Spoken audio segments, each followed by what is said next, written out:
Hey guys, I'm Andrew McCorman. Welcome to Web3 TV. In today's video, I'm with Drishti Chawla, the co-founder and CTO of CrowdPad, and we're going to discuss social tokens. But before we do, make sure you register to watch every episode of Web3 TV here, where we share inspiring stories of all things Web3, making a difference to the world. All sorted? Okay, let's go.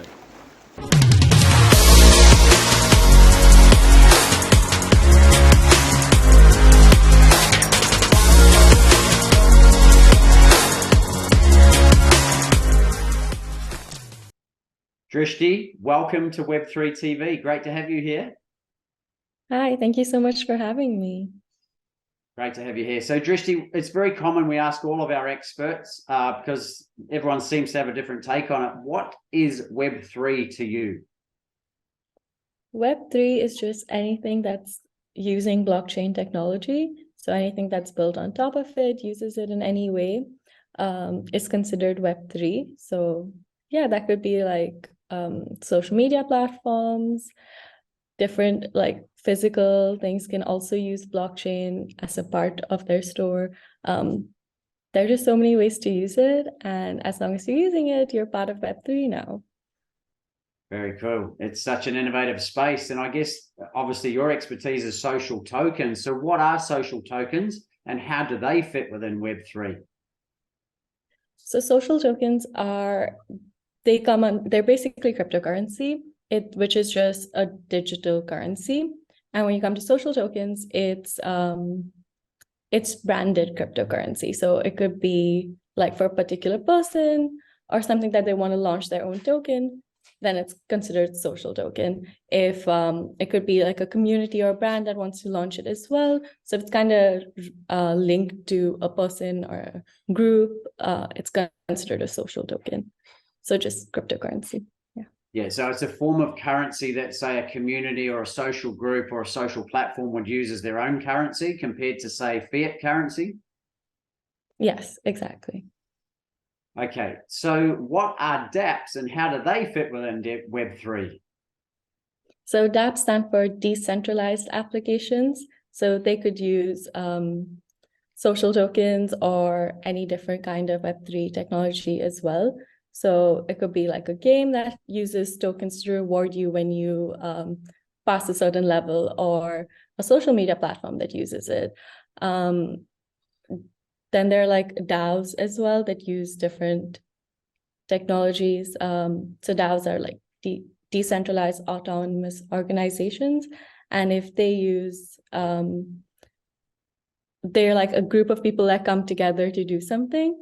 And if they're run by like a set of instructions that put into a smart contract. So the way the organization is run is based on like the code that's written in there, and everyone has a say in the way they're operated.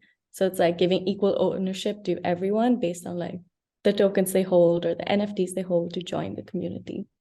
So they kind of sometimes go together. I thought it would be good to explain both of them. That's a great explanation, and obviously something we could really benefit from in politics these days, yeah? For sure, yeah.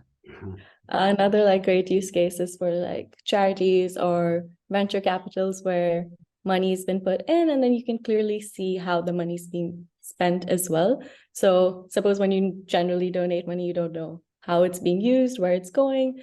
Whereas if it was a DAO, you could see all the transactions, you can see how the money's being spent, you can be a part of making decisions as well. Very nice. So some great benefits there. So how are social tokens and dApps making a difference in the world, do you think? They give us more ownership within the community, like on the dApp as well. You have, it also gives you more autonomy over your data, because if they're using blockchain technology, they're storing the data in a decentralized manner. You have more control over your data, you know, like where it's been.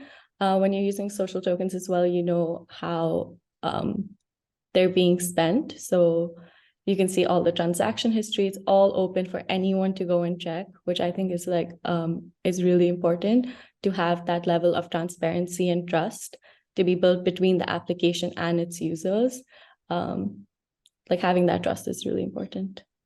Yeah, and those social tokens and dApps in relation to, say, the creator side and the community side, how are they going to help, I guess, the community and the creators and the users have a better experience? Yeah, so this is the first time that users are actually incentivized to give back to a community. So say right now, if you start following a creator and you start sharing their content, you don't really get anything back in exchange for the effort you're putting in. So you might get like the max is some free merch, maybe like Amazon gift card. Those are like the max that would go to generally. But here instead, for your contribution towards the community or the growth of another creator, you're being rewarded in their social token, which might change in value. So you're further incentivized to actually push that creator ahead, because as they grow, the value of that token also increases and you're benefiting as well. So it's making like the creator economy a two-way stream, because you both get to benefit with the growth of a certain group of a certain group or a person. So you grow along with them, which I think is beautiful. And obviously long-term loyalty is a big part there, isn't it? If they're growing and you're winning at the same time, then it's obviously a win-win for everyone. Exactly. It truly brings out the loyalty and like keeps it going for longer as well. Yeah. And I guess the final question is, why do I need, or the viewer need to know about this now? Why is now the time in history where this is really important? I think so. Before, when like Web2 started, it was more about being able to share content, talk to anyone across the world. But now it's about having like ownership over that data and actually being able to make money off it as well. Right now, it's like generally really difficult to start monetizing as well from the like content you're putting out. Whereas with Web3, we are trying to get you to be able to monetize from day one. And it's more about the quality of your data and like quality of your members rather than like the numbers, or because only if you hit like huge numbers of followers, you start making money. But now with Web3, what matters is more the quality of like the members based on like the quality of content you're putting out there. Because even like with a few members that pay a lot more, you'll be able to make a lot more money compared to smaller chunks of money that's coming from like a huge audience.